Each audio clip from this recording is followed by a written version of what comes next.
The music you just heard is your invitation to settle in and prepare for our worship service.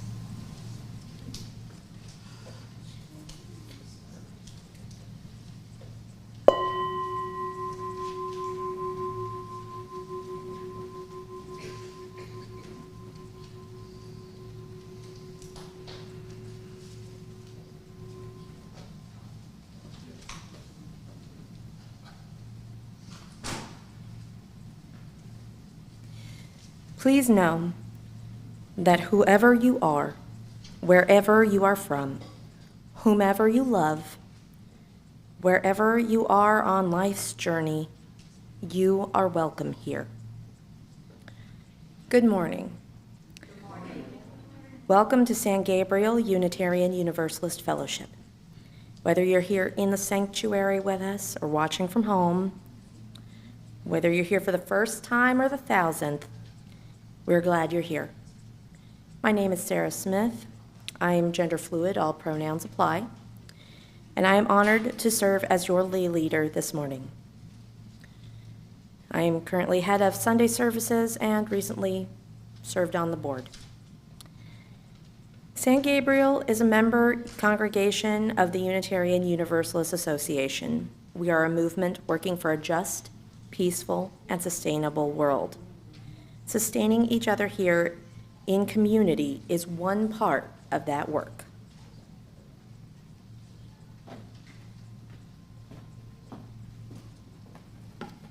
Good morning. Good morning.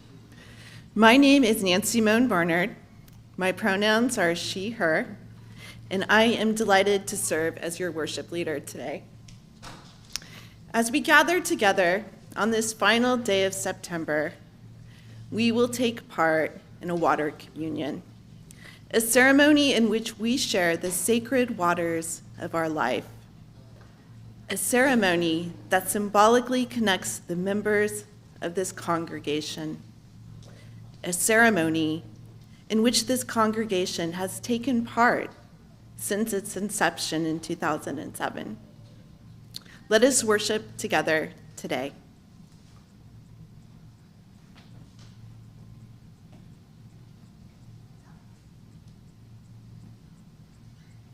It's time for our chalice lighting.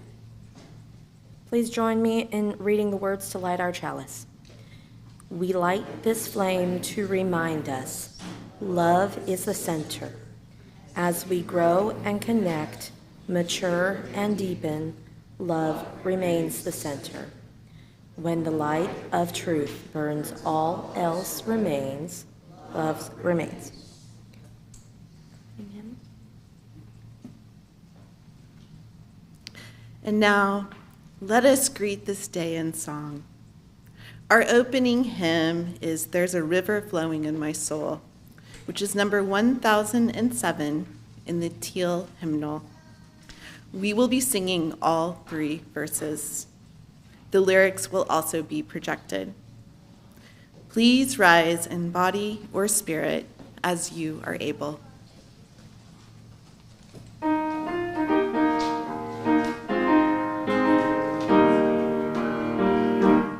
There's a river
Good morning and welcome to San Gabriel's annual water communion.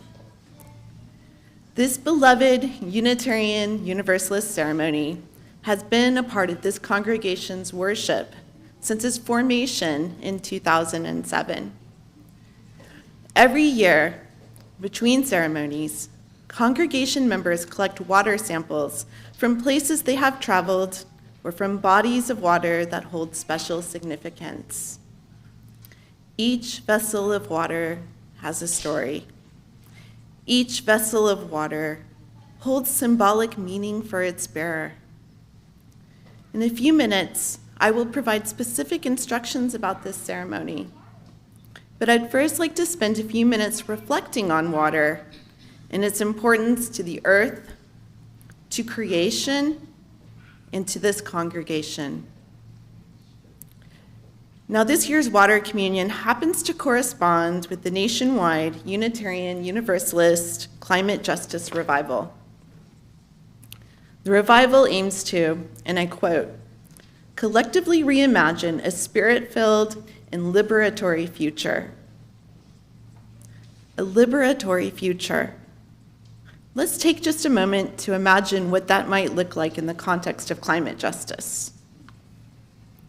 When we talk about a liberatory future within the context of climate justice, we are envisioning an equitable future, a future in which vulnerable populations are protected and cared for. But the truth is that moving towards such a future will be a true challenge, for there is nothing equitable about climate change. Now, I know this topic is huge, and there's much that we can explore and we can consider. But for the purposes of today's homily, I'd like to specifically focus on those inequalities that are inextricably linked to water. For water and climate justice go hand in hand. Now, as we are well aware, weather patterns are growing increasingly more extreme. And with these changing patterns, rainfall and our water supplies are affected. In some parts of the world, there is drought, while in others, flooding. Just look at the ongoing devastation caused by Hurricane Helene throughout the southeastern United States. Even in the US, where there is an abundance of resources, flooding has led to a breakdown in infrastructure. In parts of Tennessee, for example, residents are being urged to conserve water due to damaged water lines. And this is just in the United States. Imagine the damage and impact of such storm systems in poorer countries, countries with far fewer resources than here, countries in which downed infrastructure caused by flooding can lead to the contamination of water sources and the spread of disease. Now, on the flip side, other areas are experiencing reduced rainfall, leading to prolonged droughts. Here in Texas, we are familiar with both drought and flooding, though currently the central Texas area is in a drought. Indeed, every time I drive by Lake Travis, I am increasingly shocked by the number of new islands that seem to appear overnight. The lake, it currently sits at 53% of its capacity, which is one of the lowest that I've ever seen it in my time here. Many waterfront lake houses are no longer on the water. Instead, their docks are now sitting on dry land. But though the drought and water restrictions may affect our waterfront views, we still have access to clean drinking water.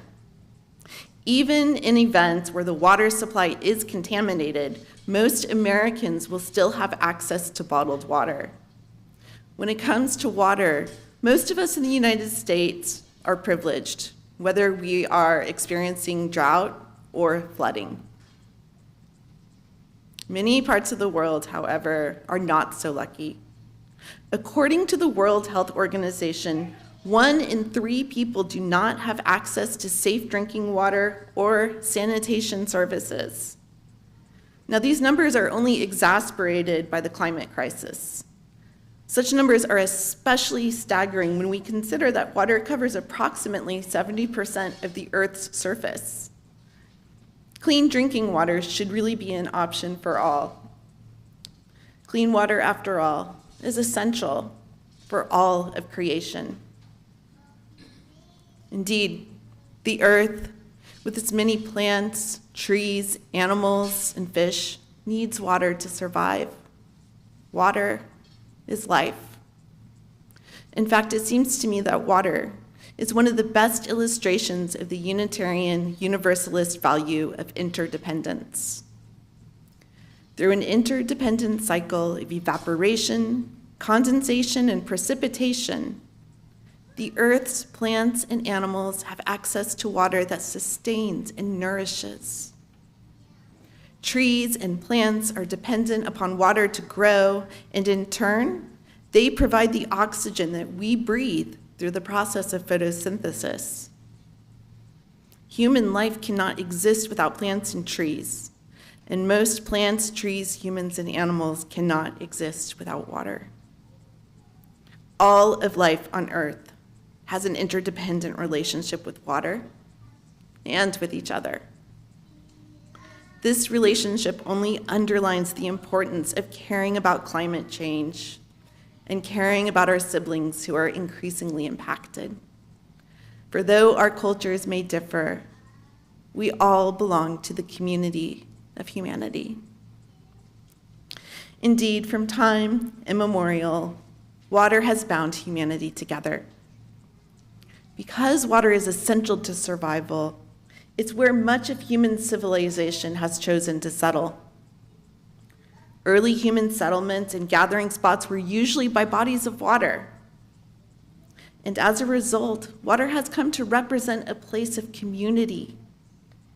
In this area, for example, the San Gabriel River was a sacred place to indigenous tribes, such as the Tonkawa and the Comanche, who gathered together on its banks. The San Gabriel River has always been a place of community, and so it's apt that this church be named after it. Like the river, this building is a place for people to gather together. It's no wonder then that water holds such a special place in the ceremonies of many religious traditions and is written about extensively throughout sacred literature. On a basic level, water can cleanse and purify. As such, water is often used to mark new beginnings in life. In the Christian tradition, for example, baptism uses water to mark the beginnings of one's spiritual path and commitment to God. In our Unitarian Universalist tradition, we often like to think of water as the great river of love, a river that represents our interconnectedness to all of creation, a river that carries the love that is at the center of our work. Water is also used in some of our naming ceremonies, ceremonies in which the congregation and the congregates vow to help model the values and principles of our faith for the next generation. These ceremonies remind us that we are all part of this great river. Like droplets of water converging into one body, so too do our lives run together like a river, connected and directed by love. Today's ceremony symbolically reminds us of the many ways in which the waters of our lives mingle together. And as these waters mix together, waters with which we have traversed from near and far, the waters become something new. Each container of water is a little bit different. Perhaps your water comes from the ocean and is salty. Or maybe you bring water from Lake Georgetown. Or perhaps you forgot to collect water at all and instead brought water from your faucet at home. The differences matter not. During communion, the waters will blend together, creating water that's as unique as every individual in this room. This mixing of the waters is analogous to the members of this congregation. Each person brings something different to this community, but mixed together, we are united as the body of this church, a single congregation that is made up of many talents, histories, and possibilities. And now, we come to the moment for which we have all been waiting, our water communion.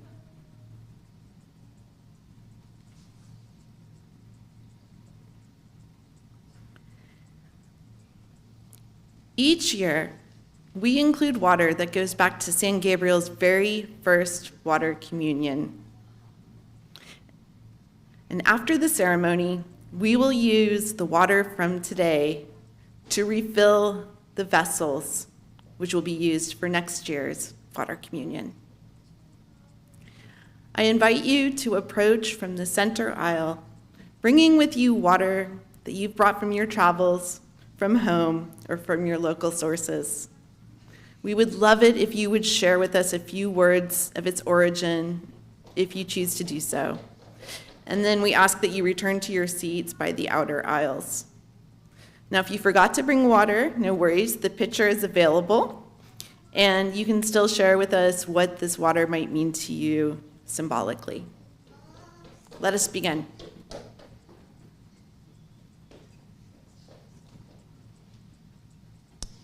This water is from Mencken's Branch, a tributary of the San Gabriel River.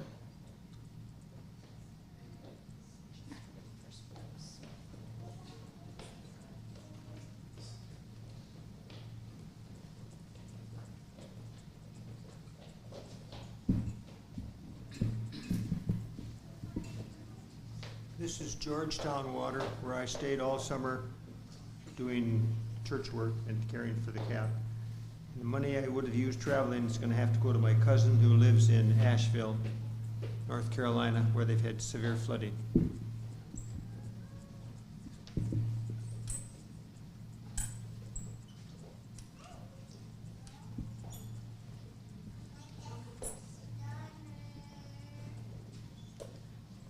You know, a lot of people still don't know that Round Rock is named for a cute little rock on Brushy Creek. And Round Rock has just built this huge new trail you can take for about a mile down Brushy Creek along, or you can go the other direction for 200 or 300 yards. And if you go the 200 or 300 yard route, you've got this wonderful little playground and all kinds of other stuff. In any case, yeah, we've enjoyed going to Round Rock. Not just for the donuts, but for the...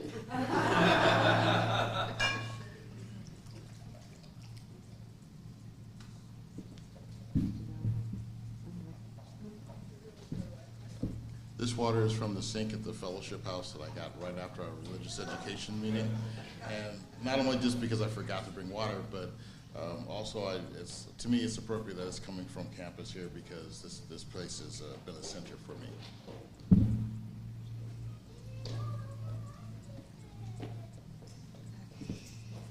It's like an awkward position of the microphone. Oh, okay. This is water that Stephen and I harvested. It was rainwater on the August full moon. I have collected rainwater on full moons for decades now, and I added a little drop of rose oil to it.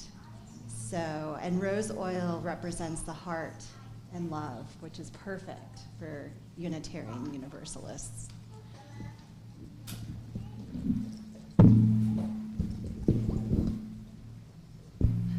Let's go back.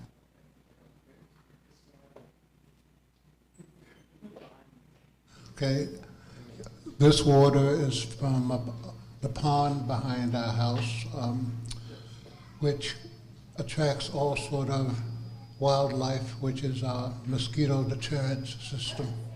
Thank you.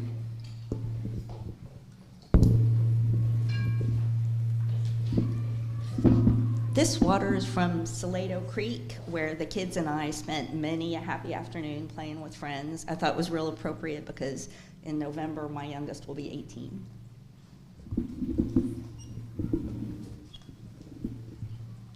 This is regular Georgetown water, and my community is that we need to be saving it, so I'm going to use a little bit. This water is from our backyard where we've created a little mecca for native plants and that I take care of, and then Jeff feeds the birds. And we're very careful with our water, and we're amazed how it thrives, the backyard. This water is from my dog's water bowl because she reminds me of loving me, and it's love that makes my life empowered to live well.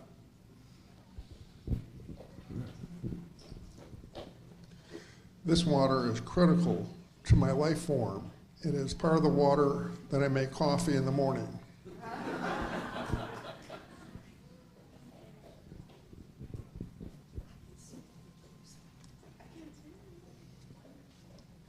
We forgot to bring the water from Krause Springs. We're going to do regular tap water. Symbolic. Yes.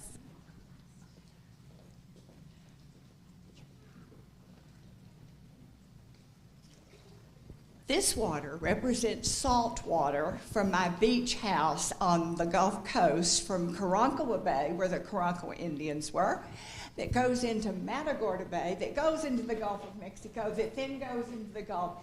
We have been down, the family has been down there for generations, and if I'm not here, that's where I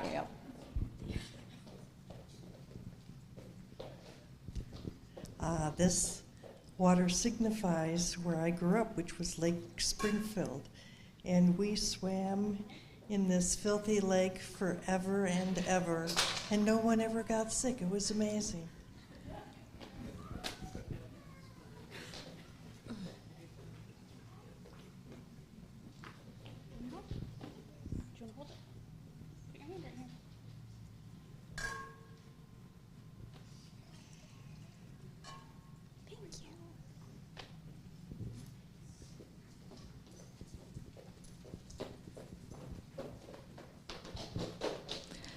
This water is symbolic of our travels this year, which primarily consisted of going to memorial services, so for that flow of life from birth to death.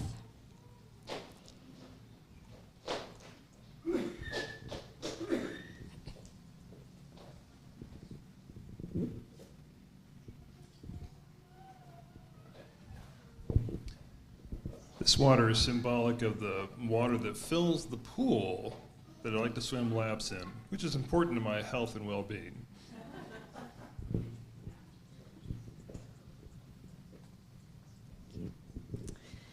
And this water is from a park near my house in Austin.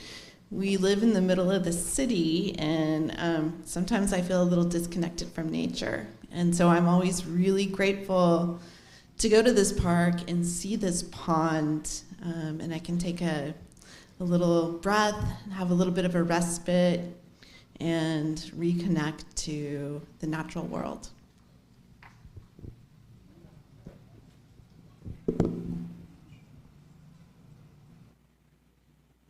We still have space if anyone is holding back, want to come and do water ceremony.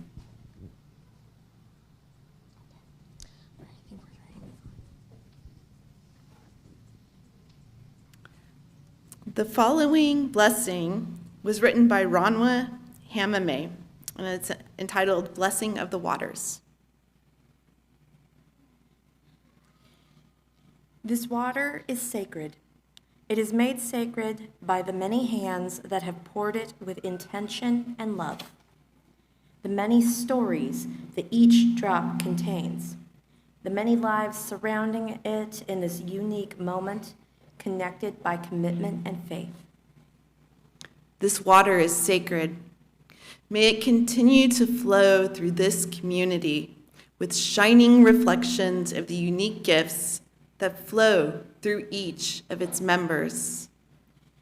May it continue to nurture this community with sustaining hope that we journey together through ripples of growth and change. May it continue to bless this community with loving reminders of our collective responsibility to one another and to the world. May its ripples be a reminder that the changes and growth within this community bring movement and transformation to the world beyond our doors.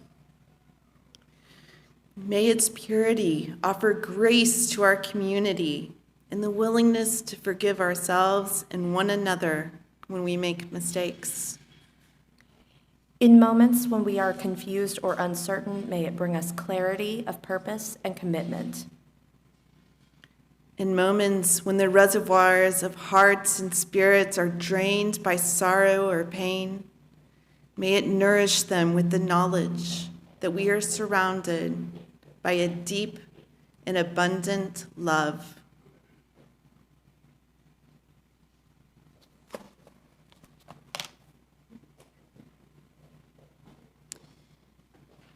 It's now time for the youngsters wishing to attend to their classes. So please join us in singing the children out.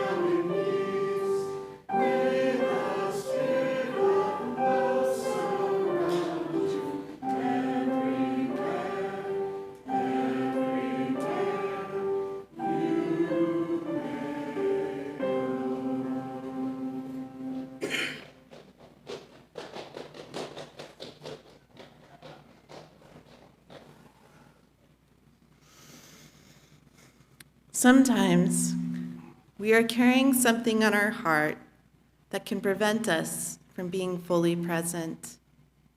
Here, in this community, our sharing of these things with each other is medicine. It is healing. And like all good medicine, it must be concentrated and potent. Let's try to aim for 2 strong sentences. So if you are carrying a sorrow on your heart right now, I invite you to share. In this time, while one of us is practicing vulnerability and grief, the rest of us are practicing the gifts of presence and deep listening, empathy medicine.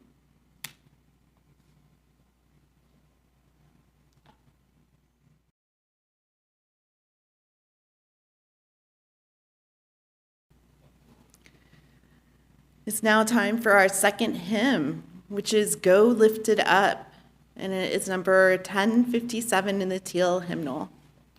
Joe and Jackie will play the hymn one time as an introduction, and we're then singing through 2 times. The lyrics will also be projected. So please rise in body or spirit as you're able.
I invite you into a place of deeper stillness and reflection.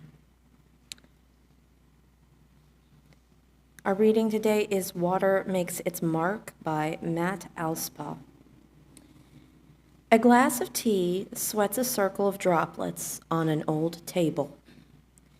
Drying, they pull dirt and stain from the wood, leaving a ring.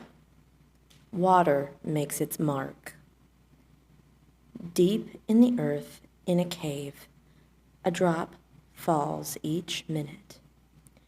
Where it lands, a great pillar of white rock has grown up. Water makes its mark. On the surface above, a stream burbles and flows, carving out potholes in the granite of its bed. Water makes its mark. Along a highway cut, a geologist points out the layers of tan slate, each penny-thin sheet. The memory of a torrential rainstorm eons ago. Water makes its mark. The dark clouds pass on, yielding no rain. Crops wither and drought comes. Famine, migration, violence, and death soon follow. Water makes its mark. A space probe turns its camera toward whence it came, imaging one solitary pixel of light. Its color, the pale blue of oceans. Water makes its mark. A solitary tear slides down the cheek, a tear of abiding joy, a tear of unending grief. We see and share the depth of feeling at its true core. Water makes its mark. We take an offering each week to sustain this spiritual home and support the work of our fellowship. If you are visiting, we invite you to fill out a visitor card, which you can put in the offering basket or return to the visitor table in the back. For the offertory music, we have Welcome the Traveler by John McCutcheon, performed by Joe Nessheim and Jackie Karish. And a quick reminder that if Michelle passed you one of these, this is also the time to put that in the offering basket. It's a survey for the social justice folks. The offering will now be gratefully received. Thank you.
Sometimes we are called to add our voice to the chorus. Sometimes we are called to speak aloud the message that is resonating in our hearts. Our words, our medicine. Please keep the medicine potent and leave space for all. Aim at maybe one or two strong sentences. So if you are experiencing a call to reflect, respond, or resonate with today's message, with today's ceremony, please raise your hand for the microphone.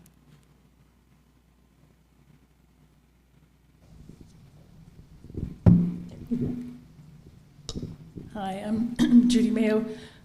Today's focus on water very much reminds me of Sid and I were living in Kalamazoo, Michigan, and we told a friend who was a professor of environmental something that we were moving to Georgetown, Texas. And he said, "You must not do that. Texas is going to run out of water."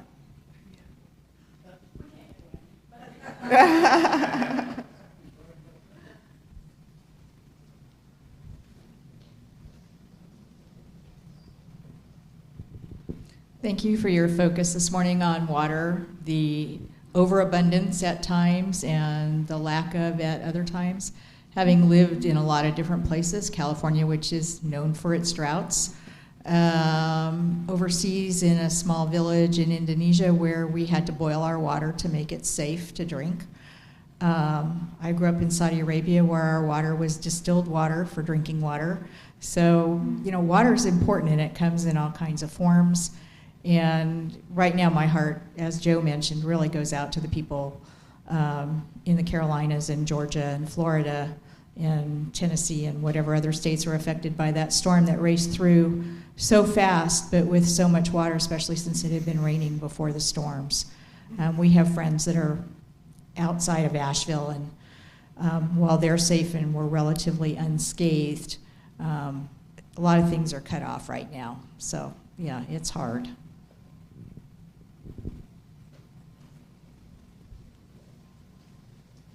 Reminds me that we have a lot of native plants in our yard, and we typically put out water for animals.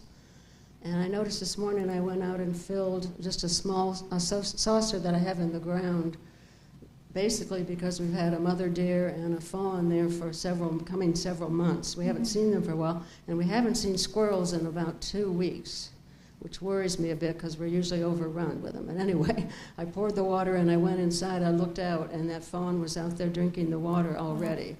They are thirsty, even in Sun City where we have a lot of springs and river, flowing water.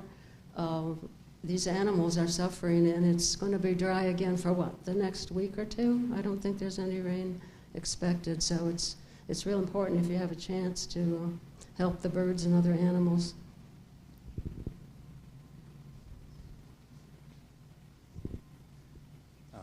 I don't know about my wife, but me personally, I haven't been to a Sunday service since I got big enough and my mom couldn't force me. So this was a wonderful service, and water is so essential. I was reminded of a tale. I used to work in the hotel industry many, many years ago, and I was in a conversation with a gentleman who was in either Red Cross or one of the charities that go over to Africa, and he told me of a situation they were in where he was in a village where the well had run dry. So the younger children would go with 2 buckets, 2 miles one way, so 4 miles total, with no shoes, to go and get water and carry 2 buckets of water from the nearest local well. So that stayed with me for months. Every time I went to the faucet, I thought of these children dragging water so they could boil and drink. So we do live in abundance, and we're just lucky we happen to be born here. That's all.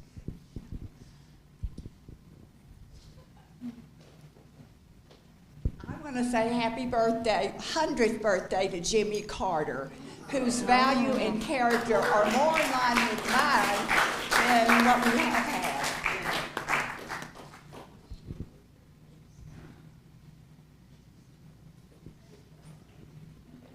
Hey, everybody. Just more as an addendum. If you think about the oceans in certain areas like the Mariana Trench, it's an entire ecosystem unto itself. There's certain types of fish and other creatures that scientists have now just begun to learn.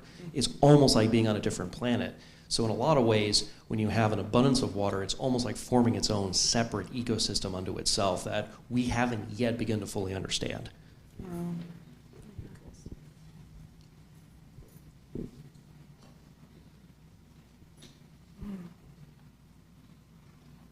Thank you, everyone, so much for your reflections. There's a lot to think about.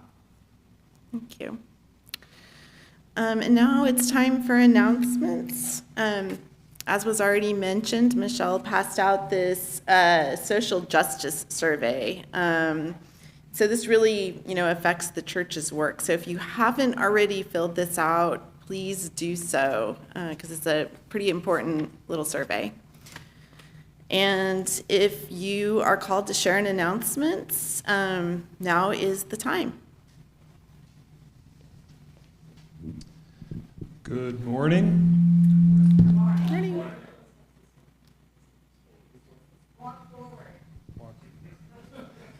Yeah. How's that? Better? All right. So last week I was up here telling you that we need a new treasurer. What a difference a week makes. It's my pleasure to tell you that Tom Robertson has volunteered to be our new treasurer to take over from John Shaw. So please join me in expressing my gratitude and all of our gratitude to Tom for his gift of service to the congregation. Thank you, Tom. Just one more.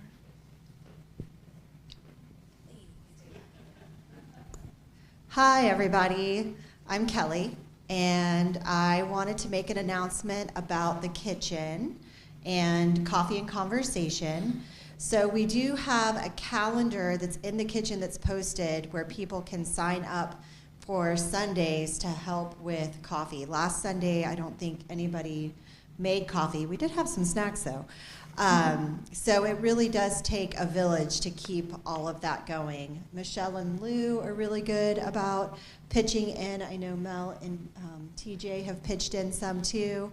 Sarah did today. Thank you, Sarah. And so it works best usually if it's a couple of people, so like maybe a couple or some buddies or whatever, so you're not doing it by yourself. There's also a little piece of paper in there for people who are like, but I don't know how to do it, or I don't know where anything is. So I'm happy to organize kind of a walkthrough of the kitchen, the equipment, and everything that goes into that. So if you're interested in just kind of getting an overview of that, there's a place to sign up. And I also have very detailed instructions posted on how to work the coffee pots. So everything's in there. Yeah, that's all I had for you guys today. Oh, except you don't have to ever volunteer because you're treasurer now. You're off the hook. So if you're interested, please leave your information on the sign-up sheet on the bulletin board in there. It really is not that complicated, but it can be a little scary at first. We'd like to split up the work between several volunteers. Good morning. I'm Pat. On behalf of the membership team, thank you to everybody who came out last week for our orientation. We had a great group and some great conversation. The next step is if anybody's interested in joining the congregation, we're having a joining ceremony at the service on Sunday, October 20th. And we do have a clipboard back there for anyone who might be interested in joining and becoming a member. You don't have to have been through an orientation session. We're always happy to have you join and then attend the next session. And we don't have that scheduled yet, but probably early next year we'll have another session. So, thank you.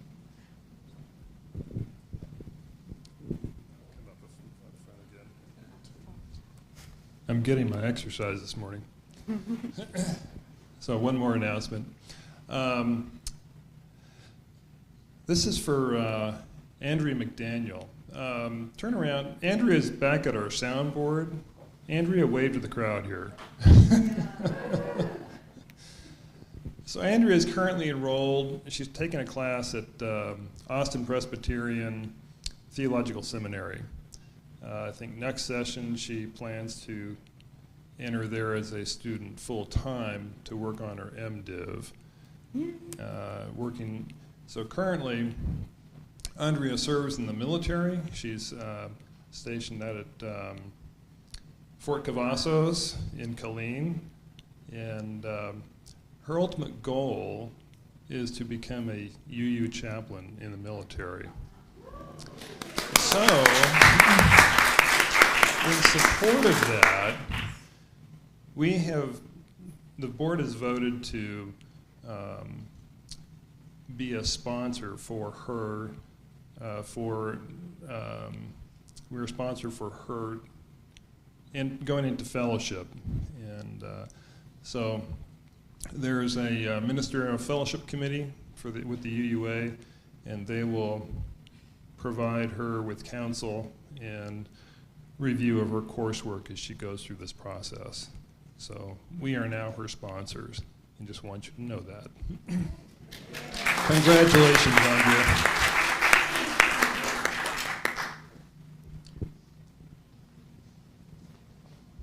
Thank you, Sarah. I'm Jeff, and I work on the Social Justice Committee. We are having a lunch today for anyone who would like to attend. We'll have lasagna and salad and some good bread. Please come and join us. Our social justice team has a tradition here. I'm new, but our team has a tradition here of doing a lot of really good work on behalf of San Gabriel UU, and we'd like to spread that around. So if you would come and talk to us, have lunch with us, all you have to do is take a little piece of it. There's a lot we can do together. The other thing I wanted to say, Eric and Keith, through the communications team, have talked to the Georgetown Pride Week, and we are going to be a sponsor of the Georgetown Pride Week this year. We'll have our logo on the Pride Week literature and banners this year. 2 weeks from yesterday, October 13th, the Pride Week celebration will be from 12 to 7 p.m. at Founders Park. So please come if you can. And more particularly, we are volunteering to help staff a kids' crafts table in that time, along with another church in town. We are going to do that, and anyone that wants to work with the kids or wants to come and fellowship with folks in the community, I think it'll be a great time. Please think about coming on October 13th at Founders Park from 12 to 7 p.m. Thank y'all. The lunch is over here in the little house. Is that what we call it? The fellowship house. Thank you, Sarah. Right after church. Doesn't leave us much time for coffee. All right. Any other announcements? Okay, thank you so much to everyone for sharing, for connecting us to one another and to the world beyond. And finally, if you have a gratitude to share, please do so.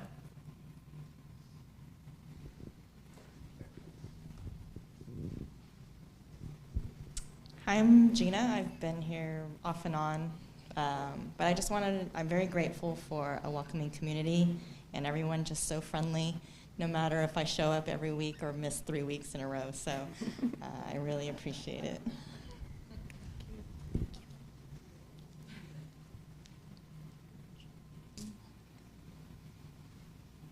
All right, thank you all, and amen and blessed be. For all this and more, we are deeply grateful.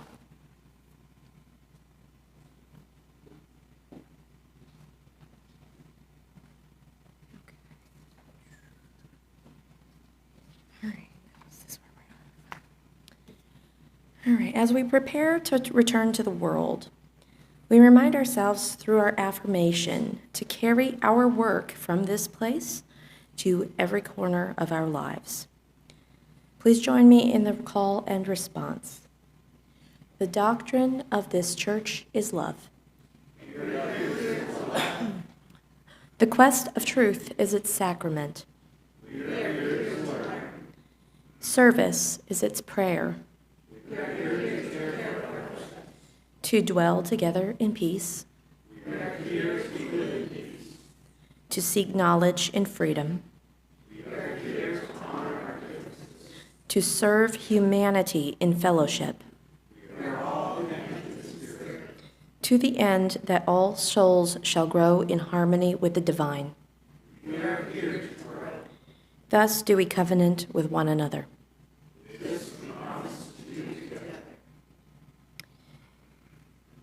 Now, if you would join me in reciting the words to extinguish the chalice.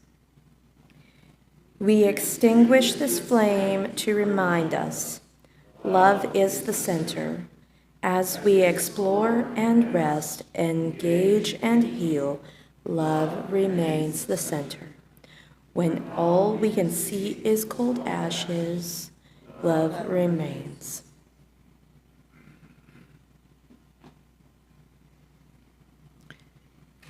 May you find questions more profound than answers, play more proficient than mastery, vulnerability more powerful than invincibility, supplication more productive than control, and a peace that passeth all understanding. Blessed be.